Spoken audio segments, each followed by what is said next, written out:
সুপ্রিয় দর্শক শ্রোতা, আমন্ত্রণ জানাচ্ছি বাংলা রাতের সংবাদে। সংবাদ আয়োজনে বার্তা কক্ষে রয়েছি আমি সত্যজিৎ সিংহ। বিস্তারিত সংবাদের শুরুতেই জানিয়ে দিচ্ছি লতিফ ট্রাভেলস সংবাদ শিরোনাম।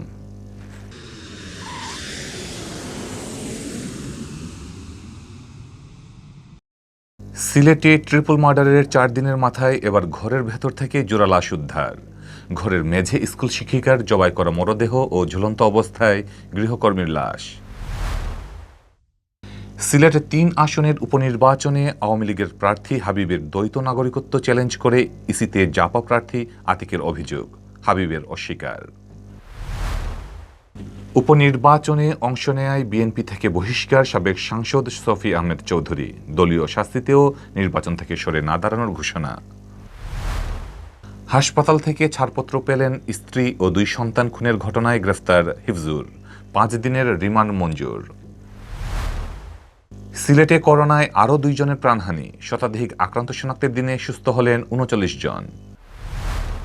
সিলেটে শ্বশুরবাড়িতে যুবকের বিষ পান, হত্যার অভিযোগ পরিবারের। করোনায় 52 দিনের মধ্যে সর্বোচ্চ মৃত্যু, আরও 82 জনের প্রাণহানি। শুনছিলেন সংবাদ শিরোনাম, এবারে বিস্তারিত। সিলেটে ট্রিপল মার্ডারের 4 দিনের মাথায় এবার ঘরের ভেতর থেকে উদ্ধার হলো জোড়া লাশ। ঘরের মেঝেতে পড়েছিল স্কুল শিক্ষিকার জবাই করা মরদেহ, আর উপরে ঝুলছিল গৃহকর্মীর লাশ। শনিবার দিবাগত রাত 12টার দিকে ওসমানীনগরের সুয়ারগাঁও নিজ বাড়ি থেকে স্কুল শিক্ষিকা তপতী রানী দে ও গৃহকর্মী গৌরাঙ্গ বৈদ্যের লাশ উদ্ধার করে পুলিশ। পুলিশের ধারণা, গৃহকর্মী গৃহকর্ত্রীকে খুন করে গলায় ফাঁস দিয়ে আত্মহত্যা করেছে। এমন নৃশংস হত্যা ও আত্মহননের কারণ নিয়ে ঘুরপাক খাচ্ছে নানা প্রশ্ন। মুজাম্মেল হকের ক্যামেরায় বিস্তারিত জানাচ্ছেন হাসান মাহমুদ শামীম। ঢাকা সিলেট মহাসড়কের পাশে ওসমানীনগর উপজেলার সোয়াইগাঁওয়ে চিকিৎসক স্বামী ও ছেলেকে নিয়ে বাস করতেন স্থানীয় প্রাইমারি স্কুলের শিক্ষিকা তপতী রানী দে। শনিবার বিকেলে স্বামী ও ছেলে চলে যান প্র্যাকটিসে। রাতে বাড়ি ফিরে স্বামী ডাক্তার বিজন ভূষণ দে ডাকাডাকি করেও বদ্ধ ঘর থেকে সাড়া পাননি। খবর দেয়া হয় পুলিশে। পুলিশ এসে জানালার গ্রিল কেটে ভেতরে প্রবেশ করে রুমের মধ্যে তপতির জবাই করা লাশ আর গৃহকর্মী গৌরাঙ্গের ঝুলন্ত লাশ দেখতে পায়। মার তো কোনো খবর মিলেন না, আর খাজের ছেলেটার নাম হইল গৌরাঙ্গ। গৌরাঙ্গরও কোনো খোঁজ খবর মিলেন না। তুমি একটু বাড়িতে আও। তো তাই বাড়িতে আইসইন, আর পরে ডাকাডাকি হয়েছে, এই হয়েছে, কোনো সাহস শব্দ নাই। তখন মনে হয় গ্রামের অনেক লোক আইছেন, আমরাও ফোন টোন করা হয়েছে, আমরাও আইছি। আবার পরে তো কোনো সারা শব্দ নাই। তারপরে আমরা পুলিশ থানাত ফোন দিছি। আমরা খুব মর্মাহত এবং খুব আবেগ আপ্লুত। আমরা আসলে প্রত্যাশা করি না এরকম একটা দুর্ঘটনা ঘটবে। এখন এই দুর্ঘটনা যেভাবে ঘটুক, আমরা সুষ্ঠু তদন্তের মাধ্যমে এর একটা কঠিন শাস্তির আমরা ব্যবস্থা করি। প্রাথমিক তদন্তে পুলিশের ধারণা, বাড়ির গৃহকর্মী গৌরাঙ্গই খুন করেছে স্কুল শিক্ষিকা তপতীকে। হত্যাকাণ্ডের পর গলায় দড়ি দিয়ে নিজে আত্মহত্যা করেছে। তবে ঘটনার পেছনে আরও কোনো রহস্য থাকতে পারে বলে ধারণা এলাকার লোকজনের। এলাকাবাসীর মতে তপতীর সহকর্মী শিক্ষকদেরও দাবি ঘটনার সুষ্ঠু তদন্তের। হত্যাকাণ্ডের নেপথ্যে কোনো অপশক্তি থাকলে তাদের চিহ্নিত করে শাস্তির আওতায় আনার দাবি তাদের। এখানে তো এরকম ঘটনা, এটা কল্পনার বাইরে আমাদের কাছে আর কি। আমি তো শিক্ষিকা মানুষ, বয়স্ক মানুষ, প্রায় 50 ওভার বয়স হবে। ওনাকে কেন মারল তো বোঝা বড় মুশকিল। লোক টাকা পয়সা আছে, শুনা করি না আছে কেন ডাক্তার এবার একলা বাড়ি তো মানুষ নাই, তো ডাক্তার দিয়ে জানবে ডাক্তার তাহলে খুললো না খুললো না বুঝছে, সাহসে ওই একলার বাড়ি টাকা ইটা করছে, কালকেও স্কুলে গিয়েছিলেন, 12টার দিকে চলে আসছে। আমরা কাজ করছি একসাথে, বলছে আজকে গিয়ে আবার বাকি কাজটা সম্পন্ন করব, কিন্তু আজকে তো আর সেটা হলো না। রাত্রে আমরা 9টার দিকে জানছি, যে সময় ছেলে আসার পরে তার মা গেছেন, ওনার স্বামী আমাকে ফোন করছে আমাদের বাড়িতে উনি গেছে কিনা। আমি বললাম না, আমাদের বাড়িতে না। তপতী ও গৌরাঙ্গের লাশ ময়নাতদন্তের জন্য Sylhet MAG Osmani medical college হাসপাতালে পাঠানো হয়েছে। ঘটনার নেপথ্যে কি ছিল তা খুঁজে বের করতে পুলিশ কাজ করছে, জানালেন পুলিশ সুপার। আমরা গতকাল রাতেই ইনকোয়েস্ট রিপোর্ট করেছি এবং সুরতহাল যেটাকে বলে সুরতহাল করে পোস্টমর্টেমের জন্য ডেড বডি ওসমানী মেডিকেল কলেজে পাঠিয়েছি। আর এই বিষয়ে যেহেতু একটা হত্যাকাণ্ড হয়েছে, একটা মার্ডার মামলা হবে এবং একই সাথে যেহেতু ও কাজের লোক সে আত্মহত্যা করেছে, ওখানে একটা ইউডি মামলা হবে। এই দুটোর আইনি প্রক্রিয়া চলতেছে। হাসান মোহাম্মদ শামীম, বাংলা ভিউ, সিলেট। সিলেটে ৩ আসনের উপনির্বাচনে আওয়ামী লীগ মনোনীত প্রার্থী হাবিবুর রহমান হাবিবের প্রার্থিতা চ্যালেঞ্জ করে প্রধান নির্বাচন কমিশনার বরাবরে অভিযোগ দাখিল করেছেন জাতীয় পার্টির প্রার্থী আতিকুর রহমান আতিক। রোববার বিকেলে আতিক নির্বাচন কমিশনে গিয়ে এ অভিযোগ দাখিল করেন। আতিকের অভিযোগ, হাবিব যুক্তরাজ্যের নাগরিক। তবে আতিকের অভিযোগ অস্বীকার করে হাবিব বলেছেন তিনি অনেক আগেই ব্রিটিশ নাগরিকত্ব ত্যাগ করেছেন। আতিকুর রহমান আতিক জানান, সংবিধান অনুযায়ী কোনো দ্বৈত নাগরিক বাংলাদেশের জাতীয় সংসদ নির্বাচনে অংশ নিতে পারেন না। আওয়ামী লীগ মনোনীত প্রার্থী হাবিবুর রহমান হাবিব যুক্তরাজ্যের নাগরিক। তিনি যুক্তরাজ্যের নাগরিকত্ব প্রত্যাহার না করে প্রার্থী হয়েছেন। নিয়ম অনুযায়ী নির্বাচনের ৬ মাস আগে নাগরিকত্ব প্রত্যাহার ও পাসপোর্ট সমর্পণের বিধান থাকলেও হাবিব তা করেননি। এছাড়া হাবিবুর রহমান হাবিব হলফনামায় যে আয়ের বিবরণ দিয়েছেন, বাস্তবের সাথে তার কোনো মিল নেই। তিনি অনেক তথ্য গোপন করেছেন। ব্রিটিশ নাগরিক হিসেবে তিনি সেখানে একটি কোম্পানির অংশীদার, কিন্তু হলফনামায় সেটি গোপন করেছেন। আতিক বলেন, নির্বাচন কমিশনে হাবিবুর রহমান হাবিবের ব্রিটিশ আইডি ও ড্রাইভিং লাইসেন্সের কপি জমা দেওয়া হয়েছে। এখন সংবিধান সমুন্নত রাখতে নির্বাচন কমিশনের উচিত এসব তথ্য যাচাই রাখা। আশা করি নির্বাচন কমিশন সেটি করবেন। তবে হাবিবুর রহমান হাবিব জানান, তিনি অনেক আগেই ব্রিটিশ নাগরিকত্ব ত্যাগ করেছেন। বাংলাদেশের নির্বাচনে অংশ নেওয়ার লক্ষ্যে তিনি একাদশ জাতীয় সংসদ নির্বাচনের আগে ব্রিটিশ নাগরিকত্ব ত্যাগ করেছেন। হয়রানির উদ্দেশ্যে এরকম অভিযোগ করা হচ্ছে বলে অভিযোগ হাবিবের। সিলেটের ৩ আসনের উপনির্বাচনে স্বতন্ত্র প্রার্থী সফি আহমেদ চৌধুরীকে বিএনপি থেকে বহিষ্কার করা হয়েছে। দলীয় শৃঙ্খলা ভঙ্গ ও স্বার্থবিরোধী কর্মকাণ্ডের অভিযোগে এনে তাকে দল থেকে বহিষ্কার করা হয়। শনিবার রাতে বিএনপির দফতর থেকে পাঠানো এক সংবাদ বিজ্ঞপ্তিতে এ তথ্য জানানো হয়েছে। তিনি বিএনপির কেন্দ্রীয় কমিটির সদস্য ছিলেন। তিনি ওই আসনের সাবেক সংসদ সদস্যও ছিলেন। বিএনপির সাংগঠনিক সম্পাদক ও দলীয় দফতরের দায়িত্বে থাকা এমরান সালে প্রিন্স স্বাক্ষরিত প্রেস বিজ্ঞপ্তিতে বলা হয়, দলীয় শৃঙ্খলাভঙ্গ ও দলের স্বার্থবিরোধী কর্মকাণ্ডে লিপ্ত থাকার সুস্পষ্ট অভিযোগে দলীয় গঠনতন্ত্রের ৫ গ ধারা মোতাবেক সফি আহমেদ চৌধুরীকে বিএনপির জাতীয় নির্বাহী কমিটির পদসহ সকল পর্যায়ের পদ থেকে অব্যাহতি প্রদানপূর্বক দল থেকে বহিষ্কার করা হয়েছে। দলের সিদ্ধান্ত ও শৃঙ্খলা অমান্য করার পরিপ্রেক্ষিতে গেল ১৫ জুন সফি আহমেদ চৌধুরীকে কারণ দর্শানোর নোটিশ দেওয়া হয়েছিল। এ নোটিশের জবাবে তার বক্তব্য গ্রহণযোগ্য ও সন্তোষজনক না হওয়ায় বহিষ্কারের এ সিদ্ধান্ত নেওয়া হয় বলে বিজ্ঞপ্তিতে জানানো হয়।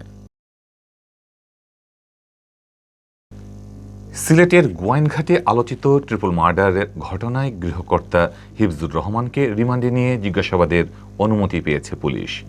আদালত তার ৫ দিনের রিমান্ড মঞ্জুর করেছেন। রোববার গোয়াইনঘাট আমলি আদালতে ৭ দিনের রিমান্ডের আবেদন জানান তদন্ত কর্মকর্তা। শুনানি শেষে বিচারক অঞ্জন কান্তি দাস তার ৫ দিনের রিমান্ড মঞ্জুর করেন। পুলিশ জানায়, রোববার সকাল 11:30টার দিকে ওসমানী মেডিকেল কলেজ হাসপাতালের চিকিৎসকরা ছাড়পত্র দেন হিফজুর রহমানকে। বেলা ১:৩০টার দিকে হাসপাতাল থেকে এনে তাকে আদালতে তোলা হয়। আদালতের কাছে মামলার তদন্তকারী কর্মকর্তা গোয়াইনঘাট থানার পরিদর্শক দিলীপ কান্ত নাথ ৭ দিনের রিমান্ডের আবেদন জানান। শুনানি শেষে বিচারক ৫ দিনের রিমান্ড মঞ্জুর করেন। এর আগে গেল শনিবার স্ত্রী ও ২ শিশু সন্তান হত্যা মামলায় হাসপাতালে চিকিৎসাধীন হিফজুর রহমানকে গ্রেফতার দেখায় পুলিশ। গোয়াইনঘাট থানার ওসি আব্দুল আহাদ জানান, হত্যাকাণ্ডের পর ঘটনা ও আলামতে পুলিশ নিশ্চিত হয়েছে হিফজুরই কুপিয়ে তার স্ত্রী আলেমা বেগম ও শিশু সন্তান মিজানুর রহমান ও আনিশাকে খুন করেছে। খুনের কারণ উদ্ঘাটনে তাকে রিমান্ডে এনে জিজ্ঞাসাবাদ করা হবে। গত বুধবার সকালে গোয়াইনঘাট উপজেলার ফতেপুর ইউনিয়নের বিন্নাকান্দি দক্ষিণ পাড়া গ্রামের নিজ ঘর থেকে হিফজুরের স্ত্রী আলেমা বেগম এবং তার ২ সন্তান মিজান ও আনিসার লাশ উদ্ধার করে পুলিশ। ওই ঘর থেকেই হিফজুরকে আহত অবস্থায় উদ্ধার করা হয়।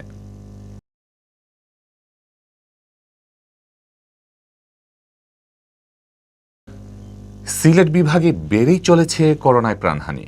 গেল ২৪ ঘন্টায় সিলেট বিভাগে করোনায় আরও ২ জনের মৃত্যু হয়েছে। একই সময়ে সিলেটের ৪টি ল্যাবে নমুনা পরীক্ষায় আক্রান্ত শনাক্ত হয়েছেন শতাধিক, আর সুস্থ হয়েছেন মাত্র ৩৯ জন।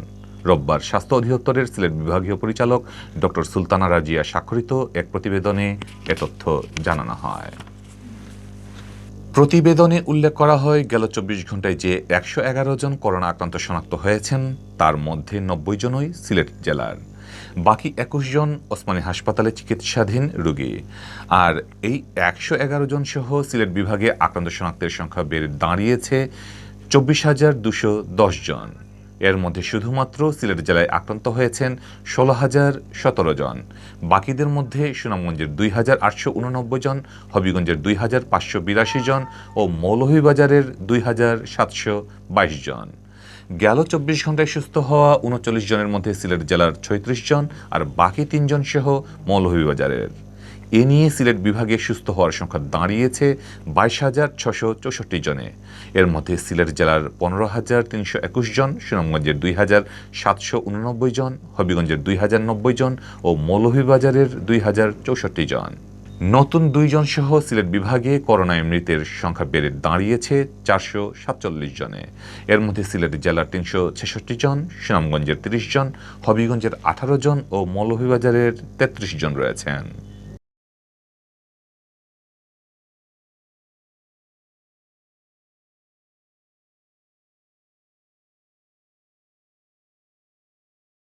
সিলেট নগরীর শাহজালাল উপশহরে শ্বশুরবাড়িতে এক যুবককে বিষ প্রয়োগে হত্যার অভিযোগ উঠেছে।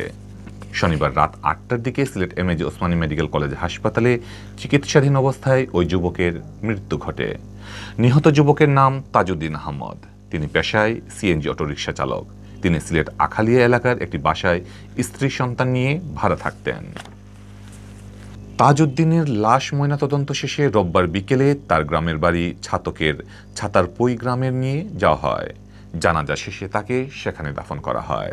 জানা গেছে, ছাতক থানার ছাতারপই গ্রামের আব্দুল আলীর ছেলে তাজউদ্দিন আহমদ ৭ বছর আগে নগরীর শাহজালাল উপশহরস্থ বি ব্লকের ২৯ নং বাসার আকাশ মিয়ার মেয়ে সুলতানাকে বিয়ে করেন। বিবাহিত জীবনে তাদের ৫ বছরের একটি মেয়ে সন্তান রয়েছে। কিছুদিন আগে স্বামী স্ত্রীর মধ্যে মনোমালিন্য হয়। এরপর সুলতানা বাবার বাসায় চলে যান। গত ১৬ জুন সন্তানকে দেখতে শাহজালাল উপশহরে শ্বশুরের বাসায় যান। এরপর তিনি শ্বশুরের বাসায় ছিলেন। শনিবার হঠাৎ শ্বশুরবাড়ি থেকে ফোন করে তাজউদ্দিনের স্বজনদের জানানো হয় তিনি বিষ পান করেছেন। তাকে ওসমানী হাসপাতালে ভর্তি করা হয়েছে। খবর পেয়ে শনিবার সকালে তাজউদ্দিনের স্বজনরা হাসপাতালে যান। রাত ৮টার দিকে তিনি মৃত্যুর কোলে ঢলে পড়েন।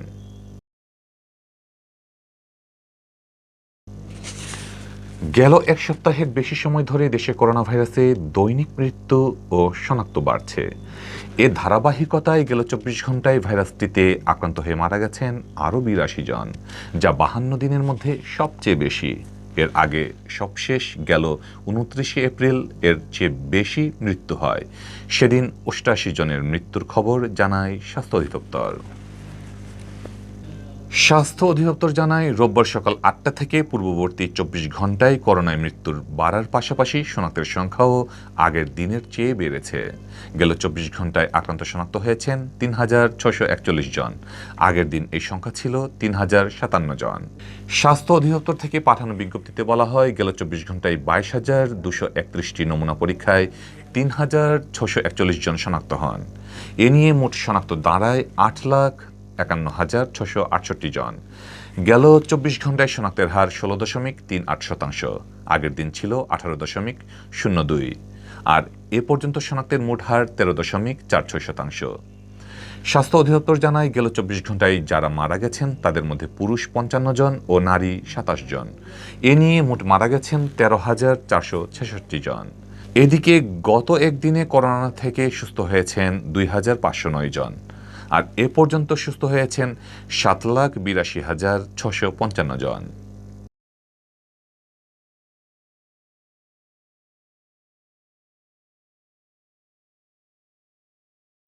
প্রিয় দর্শক শ্রোতা, এতক্ষণ দেখছিলেন বাংলাদেশ রাতের সংবাদ। কিছুক্ষণ পর শুনুন সিলেটের আঞ্চলিক ভাষায় রাতের সংবাদ। দেখার আমন্ত্রণ জানিয়ে বিদায় নিচ্ছি। সাথে থাকার জন্য ধন্যবাদ।